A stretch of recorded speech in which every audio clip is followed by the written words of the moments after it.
মানব না কোনো বাধা, জীবনটা আমার আফসোস নেই আর, হোক না যা হবার। এলে জীবনে তুমি, জেলে নতুন আলো, জানি না কি হলো এই মন হারালো। ভালোবাসা ফিরে এলো,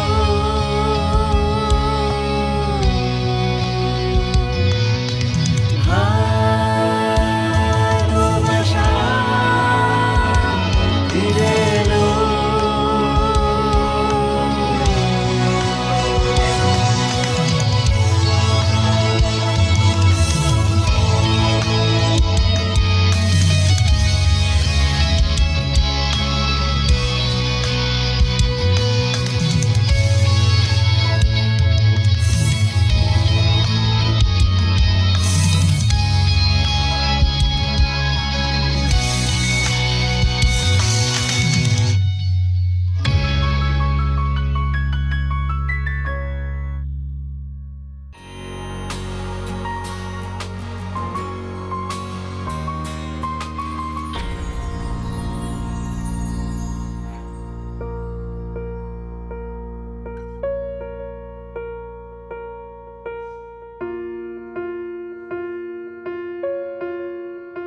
দাদিমা, একটু কথা বলা যাবে?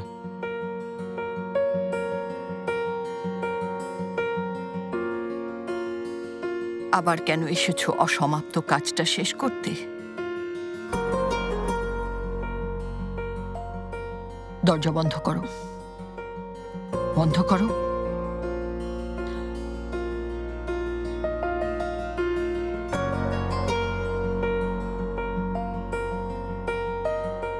সরি।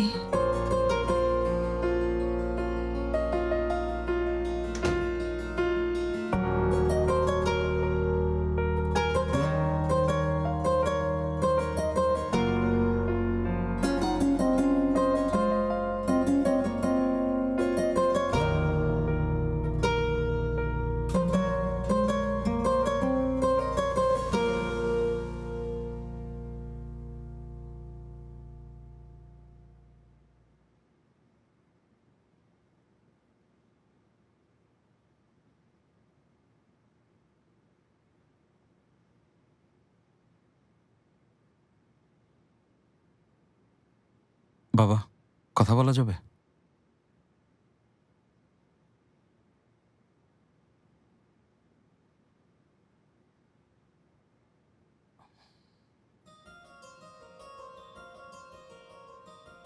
আমি সত্যিই দুঃখিত, এজন্য ক্ষমা চাইছি।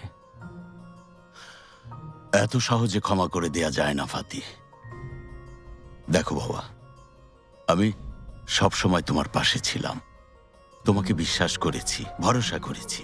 সব ফেলে রেখে বিদেশ চলে গেলে মুকাদ্দেসের বিরুদ্ধে গিয়ে তোমার পাশে থেকেছি। তোমাকে নিয়েই ছিল আমার সব স্বপ্ন, সেই স্বপ্ন ভেঙে দিয়েছ।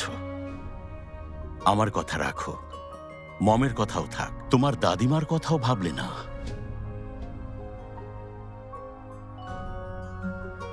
আমি দোষটা হয়তো আমারই, তোমাকে ভালো শিক্ষা দিয়ে বড় করতে পারিনি, শেখাতে পারিনি কিভাবে সৎ থাকতে হয়, পরিবারকে সম্মান করতে হয়, সত্য বলতে হয়।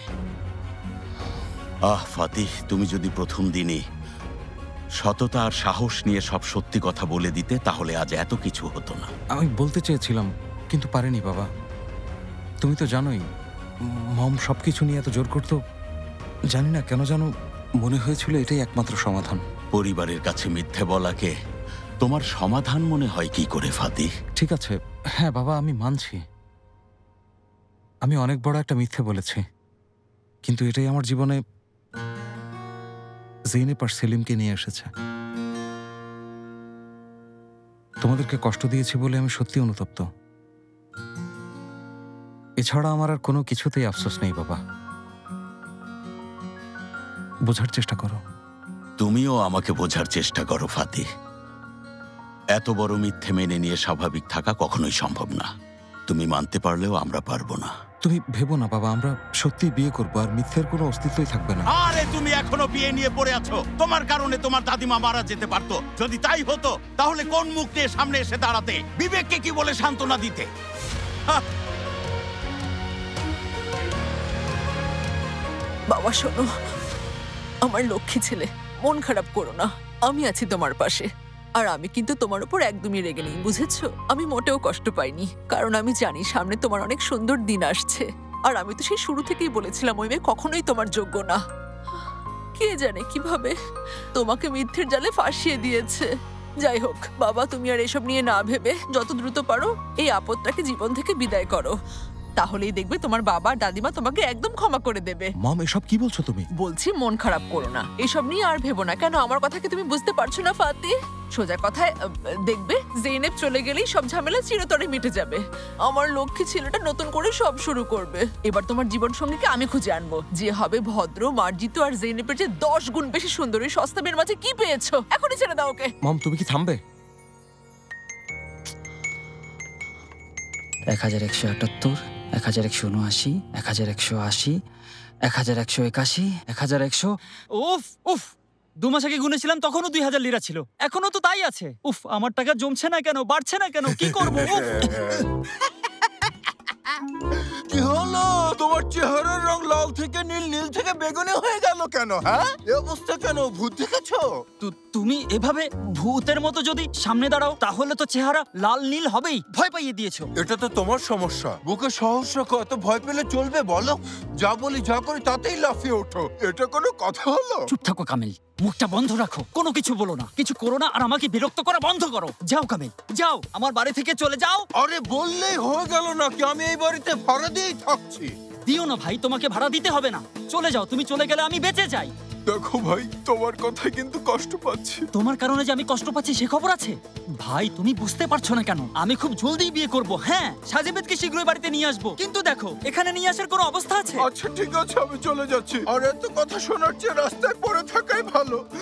একটা মেয়ের জন্য আজ কত কথা শোনালো। কি ব্যাপার কামিল, তোমার আওয়াজ রাস্তা থেকেও শোনা যাচ্ছে কেন? রেস, চলো আমরা চলে যাই, আমাদেরকে তাড়িয়ে সাজিবেদকে নিয়ে আসবে। এসব কি শুনছি জেভাত? আরে ও ফ্রেস, তোমার তো অন্তত বোঝার কথা। আমাকে তো একদিন নিজের ভবিষ্যতের কথা ভাবতে হবে, তাই না? আচ্ছা, আমরা তাহলে ইস্তাম্বুলে অন্য কোনো থাকার জায়গা খুঁজি। হ্যাঁ চলো রেস, বাড়ি খুঁজি। আচ্ছা টাকা কোথায় খুঁজে পাবো সেটা ভেবেছো? টাকা থাকলে আমার ঋণটা আগে পরিশোধ করে যাও তুমি। এখন টাকা নেই ঠিকই, কিন্তু সামনে হবে। দেখবে ইস্তাম্বুলের সবচেয়ে ধনী বাসিন্দা হব আমরা। বসো।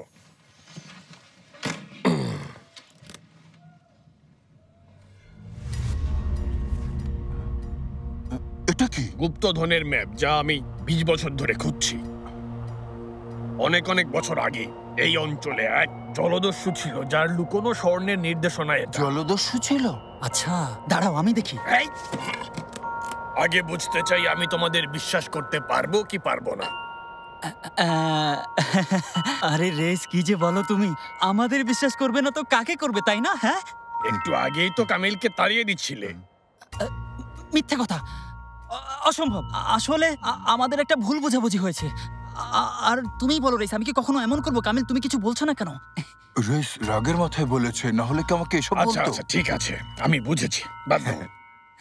হ্যাঁ, তবে তোমাদেরকে একটা কথা দিতে হবে। কি? এই বিষয় নিয়ে শেফকেত রেইসের কাছে ভুলেও কিছু বলতে পারবে না। এটা তো সম্ভব না এথেম রেইস। আমি রেইসের সাথে কখনো বিশ্বাসঘাতকতা করব না। এক্ষেত্রে আমি ওর সাথে একমত। আমিও রেসের সাথে বিশ্বাসঘাতকতা করব না। গর্ধব কথাকার। তোমাকে বলেছে। যদি এই কথাটা শেফকেত রেইসকে তোমরা জানিয়ে দাও, তাহলে গুপ্তধন নিয়ে রাষ্ট্রের কাছে জমা দেবে। তখন বাকি জীবনটা ওর সাথেই কাটাতে হবে। আর তুমিও সাজিবেদকে বিয়ে করার জন্য পয়সা গুনতে গুনতে একদিন মরে যাবে। ঠিক আছে তাহলে রাজি, রেসকে বলবো না। হ্যাঁ হ্যাঁ, কথা দিচ্ছি, আমরা রেসকে কিছু বলবো না। এখন তাহলে ম্যাপটা একটু দেখি রেস। হ্যাঁ হ্যাঁ, দেখো দেখো দেখি। আল্লাহ আল্লাহ। ফাতি, জেনেব,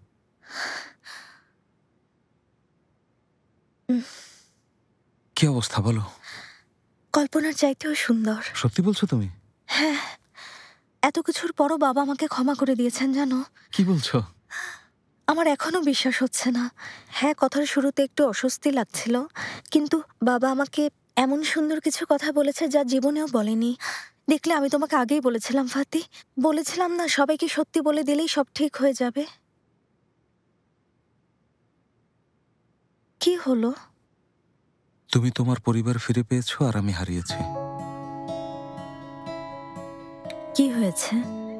বাবা আমাকে অনেক কথা শুনিয়েছে, মনে হচ্ছে আর ক্ষমা করবে না।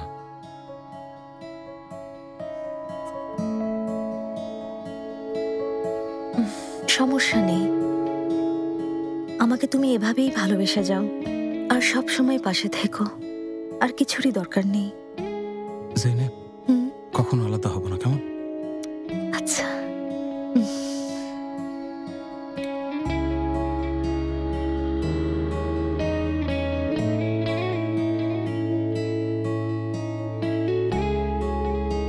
যে মেয়ে আমাদের এত মিথ্যে কথা বলেছে সে এখনো কেন এই বাড়িতে আছে? কেন? মম, তার কারণ হলো ওই মেয়েটা আমার স্ত্রী। ফাতি, এত মিথ্যের বোঝা নিয়ে স্বাভাবিক থাকা সম্ভব না। আচ্ছা বাবা, তোমরা সবাই মিলে এসব কি শুরু করলে? হ্যাঁ, মানছি আমরা একটা ভুল করে ফেলেছি, সেজন্য ক্ষমা চাইছি। আর যা কিছু হয়েছে তাতে জেনেবের কোনো দোষ নেই। আমি তোমাদের মিথ্যে বলেছি, ওকে কেন দোষারোপ করছো? বললেই হলো? এই কথা আমরা কেউ মানি না। আমার ছেলে কখনোই এমন ছিল না, কিন্তু জেনেব নামের ওই অসভ্য মেয়ে তোমার মাথা খেয়েছে। মম, তুমি বুঝে শুনে কথা বলবে না। ফাতি, মমের সাথে ভদ্রভাবে কথা বলো। সেটাই, আমার সাথে ভদ্রভাবে কথা বলবে। আমি তোমার মা, মনে রেখো। ব্যাস, অনেক হয়েছে। আমি বুঝতে পারছি না জেনেবকে নিয়ে তোমাদের সমস্যাটা কি। আমি জেনেবকে অনেক ভালোবাসি, আর সিদ্ধান্ত নিয়েছি আমার বাকি জীবনটাও ওর সাথেই কাটিয়ে দেব। ব্যাস, ক্লিয়ার। এ নিয়ে এত কথা কেন? লজ্জা থাকা উচিত তোমার। তোমার কাছে কি আমাদের মতামতের কোনোই মূল্য নেই? তুমি দেখেছো ফেহমি, সস্তা একটা মেয়ের জন্য আমাদেরকে দূরে ঠেলে দিচ্ছে। কাণ্ড দেখেছো? আচ্ছা বাবা, ঠিক আছে, আমরা সবাই আগে শান্ত হই। আচ্ছা, তোমরা একটু ঠান্ডা মাথায় ভেবে দেখো এত রাগ করার আসলেই দরকার আছে কিনা। জেনেবকে যেমন ভাবছো তেমন না। তোমরা কি ভাবছো জানি না। ও আমাকে ভালোবাসে, ওর টাকা পয়সার কোনো লোভ নেই। ও শুধু আমাকে আমার জন্য ভালোবাসে। আল্লাহ, তুমি এত বোকা ফাতি। মম, হাসবে না। বাবা, তুমি তো বোঝো। এতদিন ধরে তুমি আমাদেরকে শুধু মিথ্যেই বলে গেছো। নাতি বলে এমন এক বাচ্চাকে আমাদের কোলে তুলে দিয়েছো যার বাবাকে তা কেউ জানি না। হবে কেউ একজন। জেনেবকে আমরা মেয়ের মতো আদর করেছি, কিন্তু ফলাফল কি দাঁড়ালো? সবই নাকি মিথ্যে ছিল। যে জেনেবকে নিয়ে তোমরা এত কথা বলছো, ও না চাইলে সত্যিটা আজও জানতে পারতে না। কেউ কিছুই টের পেতে না। আমরা চুপচাপ বিয়েটা সেরে ফেলতাম। কেন বলেছি জানো? কারণ জেনেবই তোমাদের সত্যিটা জানাতে চেয়েছে। মিথ্যের উপর ভিত্তি করে সংসার সাজাতে চায়নি। দাদিমা,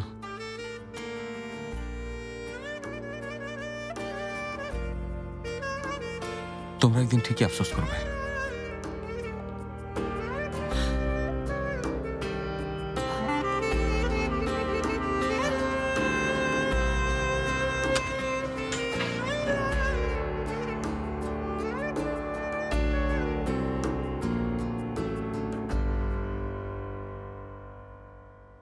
জেনেব, অনেক কথা শুনতে হয়েছে, তাই না? কি করছো তুমি? আমার জিনিসপত্র গোছাচ্ছি ফাতি। কিন্তু কেন? কেন আবার? ফাতি, কি কথা হয়েছে আমি শুনেছি।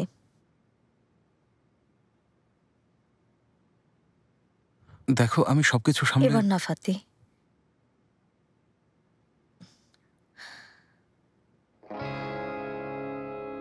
এবার তুমি বা আমি কেউই কিছু করব না, চুপ করে থাকবো। ওনাদের জায়গায় ওনারা ঠিক আছেন। সত্য বলার পর এমন কিছু হবে তা তো জানতামই। সেটা না হয় ঠিক আছে জেনেব, কিন্তু ওরা তো আমার কোনো কথাই শুনছে না। জানি, কারণ এই মুহূর্তে সবাই রেগে আছে, কিন্তু আমি ওনাদের উপর রেগে নেই। তবে এই পরিস্থিতিতে এই বাড়িতে থাকা সম্ভব না। ঝামেলা বাড়বে, আমাকে আর তোমাকে হয়তো আরো কথা শোনাবে। ঠিক বলেছ, চলে যাওয়াই ভালো।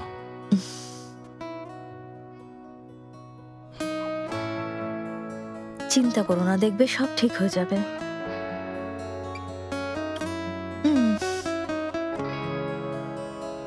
কি যে বলো ভাবি। কি ব্যাপার, তোমরা কি নিয়ে এত হাসাহাসি করছো? এসব মেয়েদের গল্প তুমি বুঝবে না। তোমরা আবার আমাকে নিয়ে হাসছো না তো? কথা শুনেছো? ইয়াদিগার, ওই আস্তাগফিরুল্লাহ ভাইজান, আমরা তোমাকে নিয়ে হাসি। অনেক হয়েছে। শোনো, অন্যকে নিয়ে হাসাহাসি না করে তোমরা নিজেদের চরকায় তেল দাও। আমার মেয়ে কিভাবে তোমাকে সোজা বানিয়ে ছেড়েছে সেটা নিয়ে হাসছি তেজি শেফকেত। এই কথার মানে কি? তোমার মুখোমুখি হয়ে সাহসের সাথে সবকিছু কিভাবে নির্দ্বিধায় বলেছে দেখেছো? যাই বলো, হয়েছে সে মায়ের মতোই। মোটেও না, ও বাবার মতো হয়েছে। তবে তোমার প্রশংসা না করেও পারছি না। যাই বলো, তুমি জেইনেবকে এত তাড়াতাড়ি ক্ষমা করে দিবে তা আমি কখনো কল্পনা করিনি। আর কি করতাম, রাগ ঝাড়ার জন্য মেয়েকে পানিতে ফেলে দিতাম। ওই এমন ভাবে বলছো যেন এ কাজ কখনো করনি। আচ্ছা শোনো, জেইনেব যে ভুলটা করেছে তার পেছনে দায়ী আমি, বুঝেছ? তাহলে কোন মুখে ওর সাথে উল্টো রাগ দেখাতাম? আমি জেইনেবের ভালো করছিলাম ভেবে বেশি বাড়াবাড়ি করে ফেলেছি, তাই ও এই ভুলটা করেছে। তবে ভালো যে ফাতির মতো একটা ছেলে ওর জীবনে এসেছে, ওকে আমরা মেয়ের জামাই হিসেবে পেয়েছি। ফাতির মতো জামাই পেয়েছি বলে আমরা আসলে ভাগ্যবান। ওই ফাতি, ওর তো কোনো তুলনাই হয় না। মানে তুমি বলছো ফাতি শেকেরজিজাদে সত্যিকারের পুরুষ? হ্যাঁ, সেটাই বলেছি। তুমিও কিন্তু সত্যিকারের পুরুষ শেফকেত। ওই হ্যাঁ, তা তো বটে।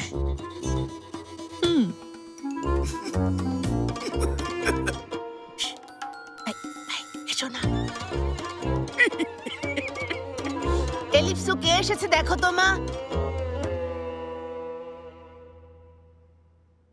আমরা এসেছি ফুপি। ওই জেইনেব, কি ব্যাপার? কিছু না, এমনি এসেছি। এসো এসো, দাঁড়িয়ে আছো কেন তোমরা? চলে এসো এসো। কি ব্যাপার, ঝগড়া হয়েছে নাকি? চেহারা এমন কেন?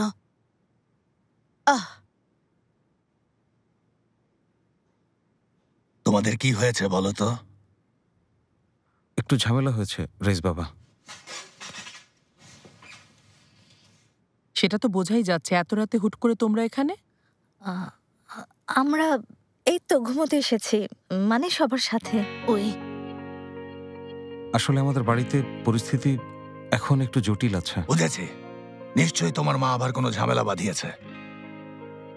হায় রে মোকাদ্দেস শেকেরজিজাদে, স্বভাবটা গেল না। আচ্ছা, এতগুলো মানুষ কোথায় ঘুমোবো? আশ্চর্য আইফের, এ নিয়ে এত চিন্তার কি আছে? এত বড় বাড়ি, এখানে জায়গার কোনো অভাব আছে তুমি বলো? আমরা সেই ঝামেলা বাঁধিয়েছি আদিগার। আরে এটা কোনো কথা হলো? তোমরা এই বাড়ির মেহমান নাকি? ওঠো ওঠো, টেবিলে খাবার দিতে হবে, জলদি ওঠো।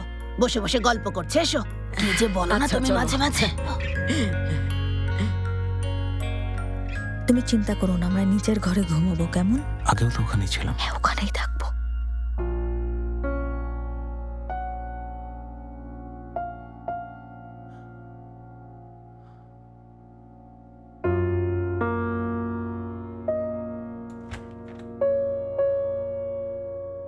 যা করলে ফাতি, আমার এই অবস্থার জন্য তুমি দায়ী। কাজটা মোটেও ঠিক করনি।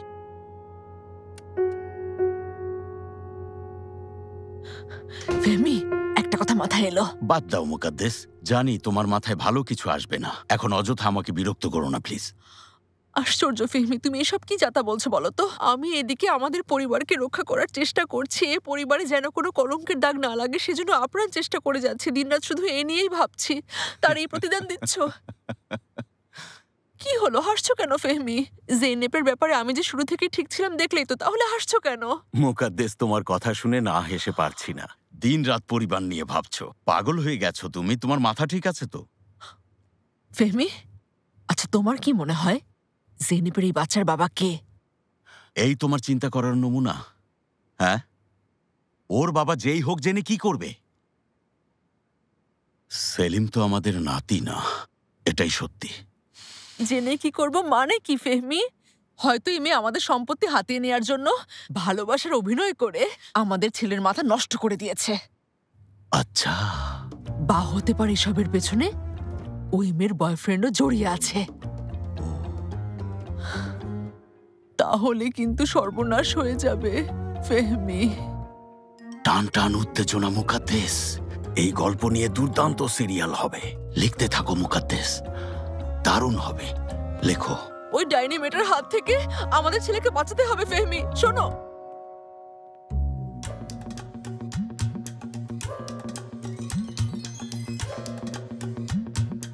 আমার নাম মুকাদ্দেস শিকিরজিজাদে হয়ে থাকলে ওই মিনি প্যাকের বাবা কে তা আমি বের করে ছাড়বই। সময়ের ব্যাপার, আমি হাল ছাড়বো না।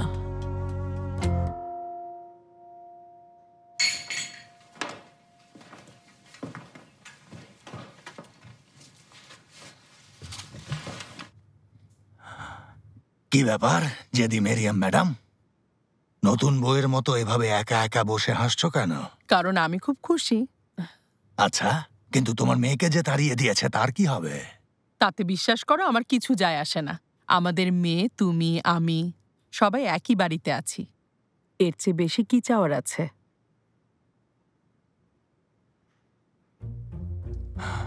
মেরিয়াম, তোমাকে একটা কথা জিজ্ঞেস করব।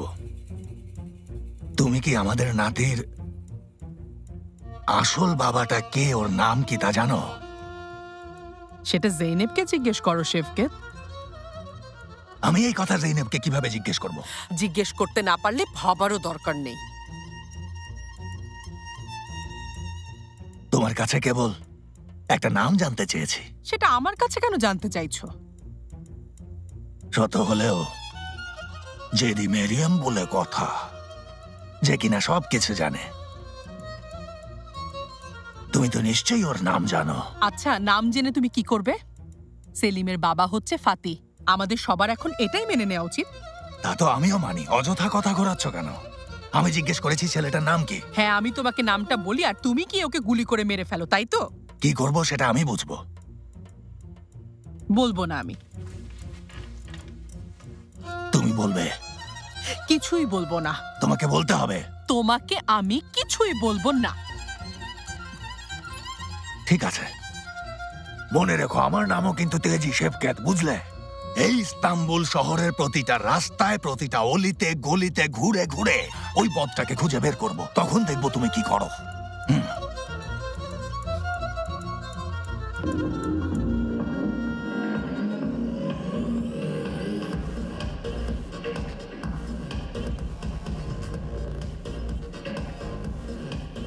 এরতান ভাইয়া, 8 বার করো। মিস সিবেল, আপনি এখনো যাননি? ভেতরে কিছু রেখে গেছেন? না, কেন যেন ভালো লাগছে না। আমি ভাবছিলাম আপনার কাজ শেষ হলে আমাকে আপনি একটু সময় দিতে পারবেন, একসাথে কোথাও গিয়ে বসতাম। দেখুন, আমি আসলে ঠিক 1 কাপ চা খাবো, এর বেশি কিছু না। প্রিয় ট্রেনারের সাথে চা খাওয়াটা নিশ্চয়ই অপরাধ না? তা ঠিক বলেছেন, তবে আপনি আমাকে যেমন ভাবছেন আমি আসলে তেমন না। তাই নাকি? আপনি কি বিবাহিত? কিন্তু আঙুলে তো কোনো আংটি দেখছি না। হ্যাঁ, আঙুলে আংটি নেই ঠিকই, কিন্তু আমার মন আর ভাবনায় অন্য কেউ আছে, তাই প্রস্তাবটা ফিরিয়ে দিতে হচ্ছে। পরে কথা হবে। চলো শুরু করো। স্টুপিড।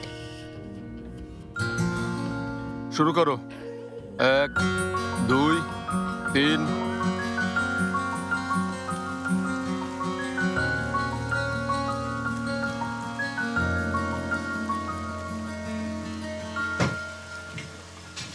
তুমি এখানে একা কি করছো আপু? কিছু না, সেলিম আর ফাতি ঘুমোচ্ছেন, ভাবলাম খোলা বাতাসে একটু বসি।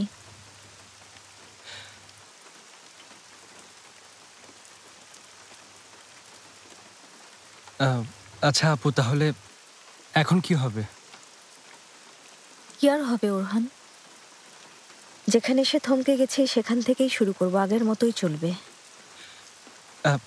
তা ঠিক আছে, সব আগের মতোই চলবে, কিন্তু দুলাভাইয়ের ওপর ওনার বাবা এত রেগে আছেন, কিভাবে ঠিক হবে? ঠিক হয়ে যাবে, চিন্তা করো না, কিচ্ছু হবে না। আসলে আপাতত আলাদা থাকাই ভালো, সময় গড়ালে দেখবে এমনিতেই সব ঠান্ডা হয়ে যাবে। আল্লাহ আল্লাহ, আপু তুমি এত নিশ্চিন্তে কিভাবে আছো? হ্যাঁ, তোমার তো সমস্যা নেই, তুমি নিজের বাড়িতে এসেছো। একবার দুলাভাইয়ের কথা ভাবো, উনি কি এমন পরিবেশে অভ্যস্ত? তুমি কি তোমার বোনকে বাড়ি থেকে তাড়াতে চাইছো? আরে কি আশ্চর্য, আমি কি তোমাকে তেমন কিছু বলেছি? মানে আমি বলতে চাইছি, একটা বাজে পরিস্থিতি হলো, বাবা ছেলের উপর রাগ করে। হয়েছে, আমি বুঝেছি, আর বলতে হবে না। কি? তোমার সমস্যা বুঝেছি। কি সমস্যা আমার? দুলাভাই তো কেবল অজুহাত, তুমি সেলিমকে নিয়ে চিন্তিত। আরে তা না আপু। আরে সমস্যা নেই, বুঝি আমি, রাগ করিনি। জানি এই পরিস্থিতি নিয়ে চিন্তা করবে, এটাই স্বাভাবিক। তবে চিন্তার কিছু নেই ওরহান, দেখবে সব ঠিক হবে। কেন জানো? কারণ এখন আমাদের মাঝে আর কোনো লুকোচুরি নেই, আর কোনো মিথ্যের দেয়ালও নেই। সবাই সবকিছু জেনে গেছে। এবার আমরা নিশ্চিন্ত, নতুন করে সবকিছু শুরু করতে পারবো। আপু এখনো একটা বিষয় লুকোচুরির মধ্যেই আছে। এরতান, নিজের অবস্থা দেখেছো? এরতানের নাম নিতে তুমি ডানে বামে তাকাচ্ছ। কথা শোনো, প্রথমত ওর নাম ভুলেও মুখে নেবে না, আর দ্বিতীয়ত ঠিক সময় এলে আমি ওর কথা বলবো। একবারে সব হয় না, সবকিছুরই একটা সময় থাকে। আপু আমি তো আমাদের সবাইকে এটা বলার কথা বলছি না। ওরা এমনিতেও এখন কোনো কিছুতেই অবাক হবে না। আর তাছাড়া দুলা ভাইকেই সবাই সেলিমের বাবা হিসেবে মেনে নিয়েছে। সত্যিটা তুমি জানো, দুলা ভাইও জানে, কিন্তু এরতান, ও সত্যিটা কোনো দিনও জানতে পারবে না ওরহান। এই আত্মতৃপ্তির স্বাদও পাবে না। ওই কাপুরুষটা কোনো দিনও সেলিমের বাবা ছিল না, কখনো হবেও না। আর হ্যাঁ, সময় এলে একদিন অবশ্যই সেলিমকে এই কথাটা জানাবো। ওকেও এই সত্যের মুখোমুখি হতে হবে। কিন্তু এরতান কখনো জানবে না ওর জীবনের প্রথম বাবা হওয়ার গল্প। ওকে আমি সেটা জানতে দেব না। আমার কথা বোঝা গেছে? কিন্তু বোঝা গেছে আমার কথা? আচ্ছা ঠিক আছে, ঠিক আছে, তুমি রাগ করো না, শান্ত হও।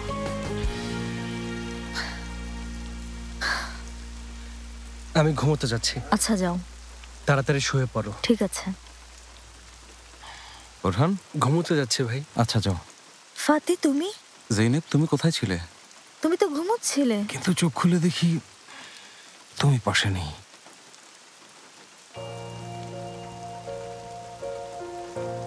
ফাতি, মন খারাপ করো না প্লিজ, দেখবে সব কিছু ঠিক হয়ে যাবে। ফাতি, তুমি বরং এখন ভাবো আমরা নতুন একটা জীবন শুরু করতে যাচ্ছি। কথাগুলো শুনতে ভালোই লাগছে, কিন্তু আবার কিন্তু কিসের? কোনো কিন্তু না। কেন তুমি আমাকে বিশ্বাস করো না? আমি এখন শুধু তোমাকে বিশ্বাস করি।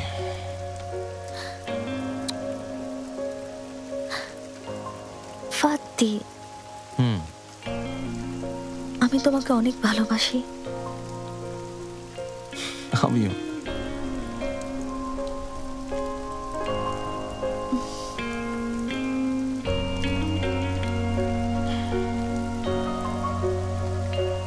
খাও বাবা। ফুপি, একটু ওই বাটিটা দাও তো। নাও, হা করো। কমলা দেবো? আরে এখানেও তো আছে। আচ্ছা দাও, এটাই। জৈনেব, সেলিমকে কি জয়তুন দেবো? না না, গলায় আটকাবে, দিও না। তুমি চলে এসেছো। বসে পড়ো, একসাথে নাস্তা করি। আম্মা, আমার সবুজ প্যান্টটা কোথায়? ওই যেখানে খুলে রেখেছো সেখানেই আছে হয়তো। না আম্মা, দেখেছি, কোথাও পাচ্ছি না। ও ওরহান, তুমি কি ওই প্যান্টটার কথা বলছো যেটার মধ্যে 100টা পকেট আছে? ওটা ধোয়ার জন্য রেখেছি। আইফের খেলা ধোয়ার জন্য কেন রেখেছো? আমি তো ওটা একবারও পরিনি। সাজিবেদ একবার পড়েছে। সাজিবেদ? সাজিবেদ, দরকার হলে আমার শার্টগুলো পরে বসে থাকো। চুপ করো। আল্লাহ আল্লাহ। ওই কি বলছো? আর একটু চা দাও। দিচ্ছি ভাইজান। নাও, কিছুই তো খাচ্ছে না। তুমি খেয়েছিলে? ওদিকে দাও। নাও বাবা, অল্প একটু দাও, বেশি না। দাও। ফাতি, তোমার বাবা।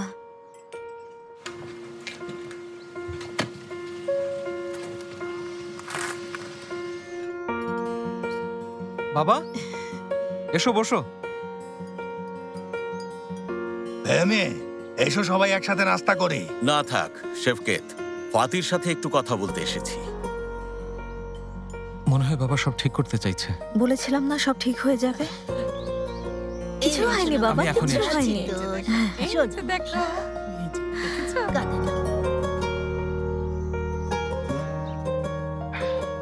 বাবা, তুমি এসে ভালো করেছো। চলো একসাথে নাস্তা করি। তোমাকে যে কথাগুলো বলেছিলাম আশা করি তা ভেবে দেখেছো ফাতি। তুমি এজন্য এখানে এসেছো?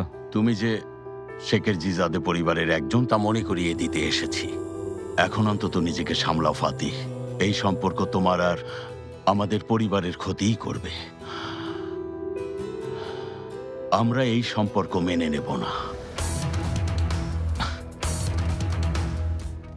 আমি আরো উল্টো ভেবেছিলাম। তোমরা সবাই ভেবেচিন্তে ঠান্ডা মাথায় সিদ্ধান্ত নিয়েছ। কি ভেবেছিলে আমরা ক্ষমা করে দেব তোমাকে? হ্যাঁ বাবা, আমি সেটাই ভেবেছিলাম। কেন ভেবেছি জানো? কারণ আমি তোমার ছেলে। আমি যে কি বলবো বুঝতে পারছি না। তুমি চাইছো আমি যেন স্ত্রী সন্তানকে ভুলে যাই, তাই তো? আচ্ছা তাহলে তুমি বলো তো, তুমি কি এমন একটা ছোট কারণে তোমার ছেলেকে ভুলে যেতে পারতে বাবা? দুটো বিষয় এক না ফাতি। একই বিষয় বাবা, কোনো পার্থক্য নেই। হ্যাঁ আমি মানছি আমি ওর বায়োলজিক্যাল ফাদার না ঠিকই, কিন্তু বাবা আমাদের দুজনের এই সম্পর্কটা শারীরিক না আত্মিক। ওর হৃদস্পন্দন আমি এখানে অনুভব করি বাবা।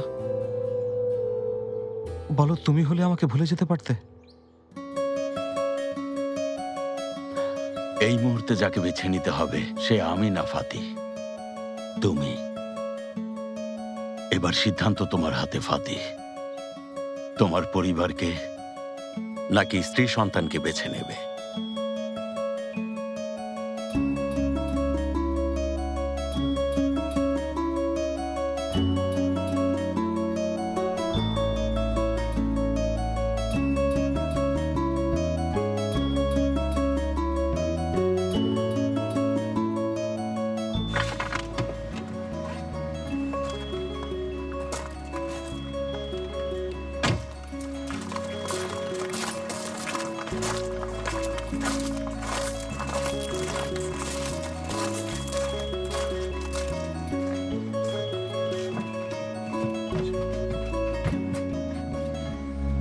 ফাতি, জামাই, কি ব্যাপার? তোমার চেহারার এই অবস্থা কেন?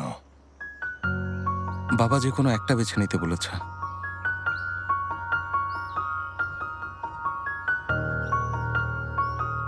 হ্যাঁ,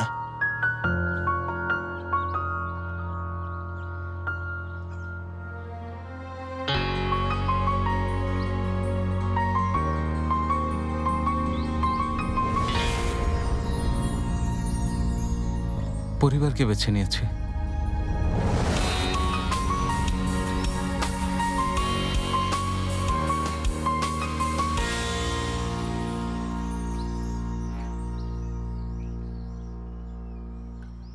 পরিবার মানে স্ত্রী সন্তান বেছে নিয়েছি, জড়িয়ে ধরছো না কেন?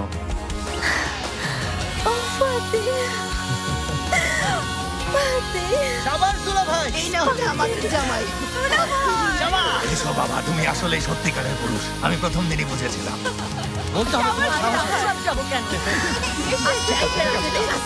ঠিক আছে ঠিক আছে।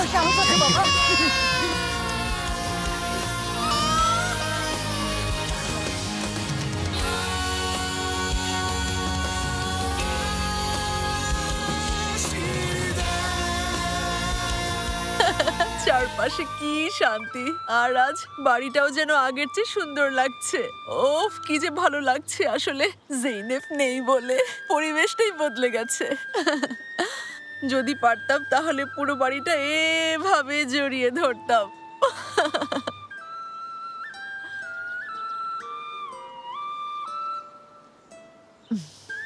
আচ্ছা শুনুন আম্মা, আপনি আর কত মন খারাপ করে থাকবেন? দেখুন না কি সুন্দর, বাড়ির সব আবর্জনা দূর হয়ে গেছে।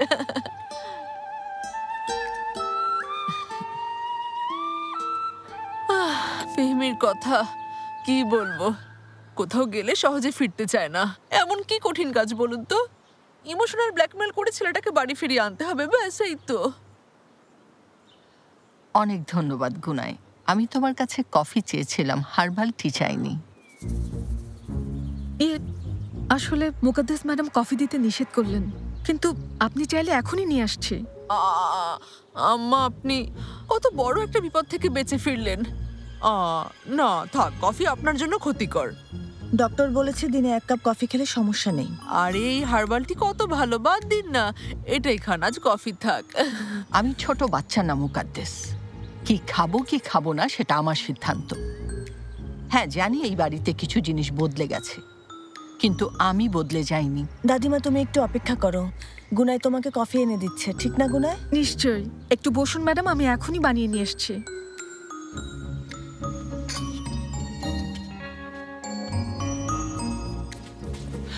কি খবর বলো ফেহমি? খবর তো একদমই ভালো না আম্মা, খবর মোটেও ভালো না। কি হয়েছে? ফাতি ওর ঘরে গেছে তাই না? ফাতি আসেনি মুকাদ্দেস, ওখানে আছে। ফাতি আসেনি মানে? ফেহমি এসব কি বলছো? আশ্চর্য। এত সব থ্রিলার সাসপেন্স বাদ দিয়ে কি হয়েছে জলদি খুলে বলো। ফাতি এ বাড়িতে ফিরবে না মুকাদ্দেস। ওকে বলেছি যে কোনো একটা দিক বেছে নিতে হবে, আর ও ঠিক তাই করেছে। কি করেছে? ওদেরকে বেছে নিয়েছে, জৈনেবকে, এক সেলিমকে। মিনিট, মানে তুমি ভাইয়াকে বেছে নিতে বাধ্য করেছো বাবা? না, আরে এটা কখনো হয় নাকি? ছেলেটা কি পাগল হয়ে গেছে? দাঁড়াও মম, এক সেকেন্ড। শান্ত হও মুকাদ্দেস, আম্মার শরীর ভালো না, এখন আজে বাজে কথা বলে পরিস্থিতি আর খারাপ করে দিও না। আমি চুপ করে থাকবো না ফেহমি। তুমি ফাতিকে ফিরিয়ে আনতে না পারলে আমি ওকে ফিরিয়ে নিয়ে আসবো। এখানে আর কি করার আছে মুকাদ্দেস? ওকে হাত ধরে টেনে বাড়ি ফিরিয়ে নিয়ে আসবো? ও তো বাচ্চা না, প্রাপ্তবয়স্ক একটা ছেলে। ওকে একটা সুযোগ দিয়েছি, বলেছি তোমাকে বেছে নিতে হবে, আর ও সিদ্ধান্ত জানিয়ে দিয়েছে। এটা মেনে নেওয়া ছাড়া এখন আর কিছুই করার নেই। আচ্ছা তোমরা কি বুঝতে পারছো? একদম চুপ। আসলে দোষ তোমাদেরই। তোমাদেরকে আগে সতর্ক করেছিলাম, বলেছিলাম এই মেয়ে একদিন আমাদের বিপদ ডেকে আনবে, ওর পরিবার আমাদের ক্ষতি করবে, তাও বলেছিলাম। কেউ বিশ্বাস করনি। এখন দেখো কথা না শোনার পরিণতি। থামো মুকাদ্দেস। থামবো না। আসলে তোমরা সবাই দায়ী, প্রত্যেকে। তুমি যখন আমার ছেলেকে আনতে পারোনি, আমি নিয়ে আসছি। মম একটু দাঁড়াও। আরে আগে কথা শোনো। মম প্লিজ, তুমি আবার কোনো পাগলামি করে বসো না।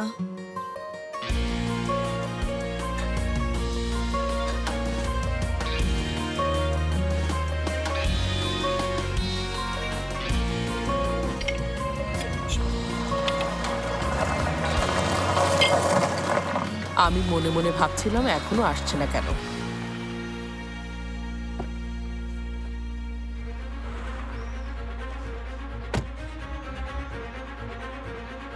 লজ্জা থাকা উচিত। নির্লজ্জ কোথাকার, চোরের দল। আমার ছেলেকে আমার কাছ থেকে কেড়ে নিয়েছো, ওকে উস্কে দিয়েছো। কি ভেবেছো ওকে আমি তোমাদের কাছে থাকতে দেবো? হ্যাঁ মম, এসব কি করছো তুমি? নিজেকে সামলাও। তুমি নিজেকে সামলাও। আর তুমি কি করছো? এরা সবাই মিলে যে তোমাকে বোকা বানাচ্ছে সেই কথা বুঝতে পারছো না?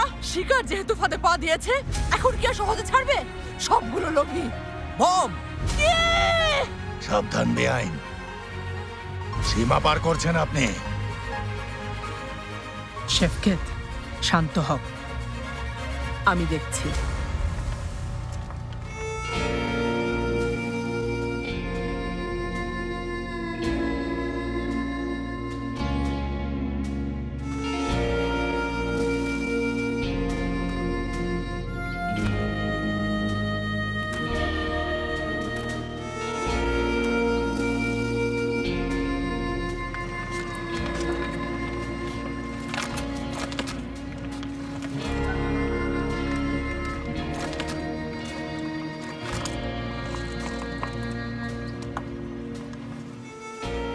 আল্লাহ, ঠিক ওই কাউবয় মুভিগুলোর মতো লাগছে। কে জানে কখন গোলাগুলি শুরু হয়ে যায়।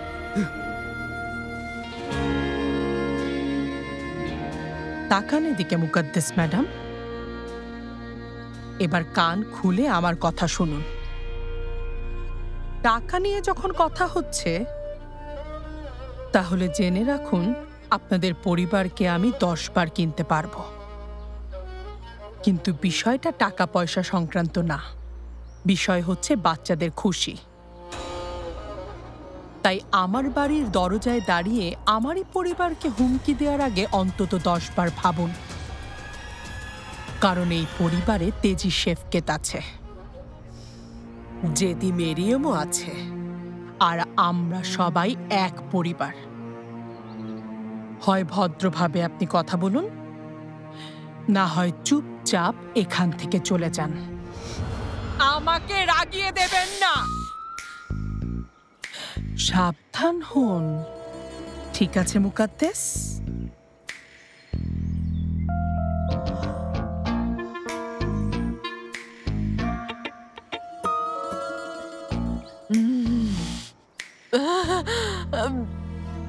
আমি এখানে আপনাদের কারোর সাথে কথা বলতে আসিনি। আমি শুধু আমার ছেলের সাথে কথা বলতে এসেছি, আর কিছু না। ফাতি, তোমার সাথে কথা আছে। দাঁড়ান, যা বলার এখানে সবার সামনে বলতে হবে মুকাদ্দাস ম্যাডাম। এই বাড়িতে কোনো ধরনের লুকোচুরি চলবে না, কথা বোঝা গেছে? না থাক প্লিজ বাবা, আমি মমের সাথে কথা বলছি। শেফকাত, আপনার সমস্যা নিয়ে আপনি আপনার মেয়ের সাথে কথা বলুন, বুঝেছেন? আমার সমস্যা আমার ছেলেকে নিয়ে, ওর সাথে আমি কথা বলবো। মম, এসব কোন ধরনের আচরণ বলো তো মম? তোমার মাথা ঠিক আছে? ভদ্র আচরণ করবো ওদের সাথে? ফাতি, তোমার ভাব দেখে তো মনে হচ্ছে তুমি ওদের পোষা কুকুর। আমি ওদের সাথে ওদের ভাষাতেই কথা বলছি। ফাতি, তুমি কি জেনিপ আর ওর পরিবারকে অপমান করতে এসেছো? বাবা, আমি তোমাকে এখান থেকে নিয়ে যেতে এসেছি। তুমি এদের সাথে এখানে কি করছো ফাতি? ফাতি, আমরা কি তোমাকে এই লোকের হেল্পার হওয়ার জন্য এত বছর পড়াশোনা করিয়েছি? মম, আমি বাবাকে যা বলার বলে দিয়েছি। তুমি অযথাই এসেছো, চলে যেতে পারো। ফাতি, ভালো করে ভেবে রাতে বাড়িতে ফিরে এসো। না হয় কি মম? কি?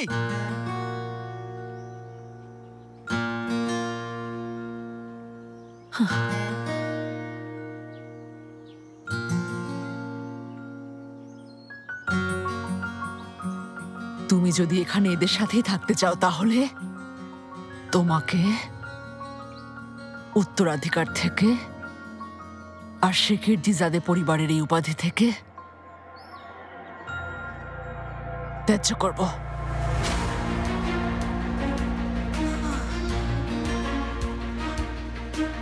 বুঝতে পেরেছো?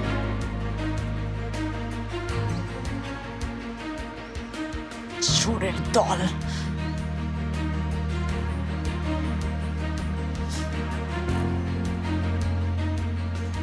ফাতি, মন খারাপ করো না, ঠিক আছে? না, আমি ঠিক আছি।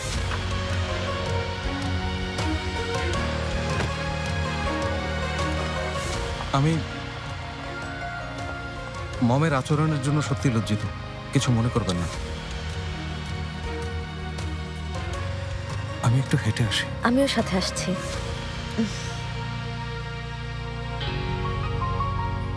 দেখো তো কি করলো।